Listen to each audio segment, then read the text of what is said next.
So, we have a few more weeks until patch 1.2 comes, but did you already decide who you want this upcoming patch?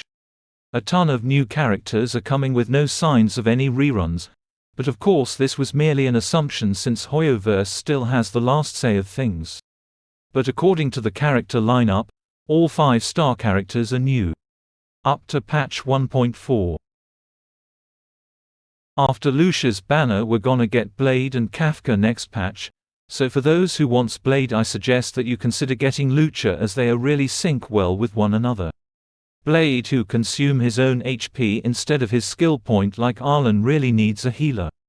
And as you already know, Lucia's emergency healing doesn't consume skill point and it auto heals you when you reach 50% of your health. Lucia can also provide them healing when allies did an attack, so it's really super useful for Blade. But what about other healers like Bailu and Natasha? Are they good for Blade? The answer is yes. Any healer is good for Blade as long as they heal. It's just Lucia has more useful skill than the other two, but it doesn't mean they're bad. For those who wants Kafka specialize on triggering DOT on enemy, so that means your team should also revolves around DOT as well. So how many DOT character we have again? We have Sampo, Hook, Serval and the upcoming 4-star character Luca. Hoyoverse did a lot of adjustment for Kafka a few weeks in the past, especially her Eidolons, Traces. And the changes were massive. So they decided to change it back to having Kafka requires her E1 to activate all the DOT accumulated by the enemy on the same turn. This was her original E1 description from the start. A few months ago Hoyoverse transfer her E1 effect to her Traces. Which turns out really good, only to change it back to her default again. They also adjust her E2 from 50% weakness break efficiency to 20%. Which I think it's fair, cause this effect is busted. So I understand why they adjust it. 50% weakness break efficiency. Brah. Talk about enemy never gets a turn. And that was all for patch 1.2, but how about patch 1.3? So we are going to get patch 1.3 around the first week of September. And the character lineup should be danheng and fuxuan. And those two characters are really good for what they do.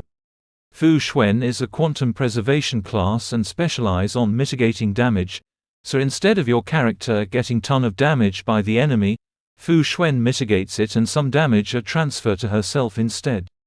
I'd say that's quite fine since Fuxuan is a tank and probably you are gonna build her with more damage reduction. For her team composition, if you have Silver Wolf and Zilla, you can build your team around it with Lynx be the final piece.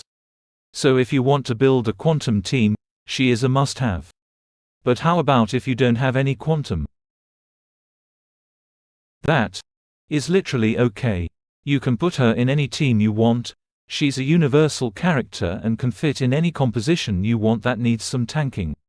Mitigating damage is not her only thing.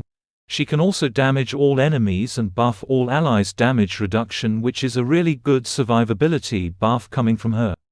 Remember, she can mitigate damage done by enemies to your allies. And when her HP drops down to a certain percentage, she can swap her own current HP to the current damage on your HP. For example, your current HP is about 30% and the gap of your current HP over your max HP would be 70%. Then she gonna swap those automatically. And probably only once per battle, but it's a good bonus for her survival. She's a tank that can deal damage but also keeps you safe from the enemy. Similar to Lucia role that he's a healer, but also do damage. The other character we'll be getting would be the 5-star version of danheng, called IMBIBITOR LUNAE. He's an imaginary character who follows the path of destruction. His mechanic consists on enhancing his basic attack up to 3 times with his skill.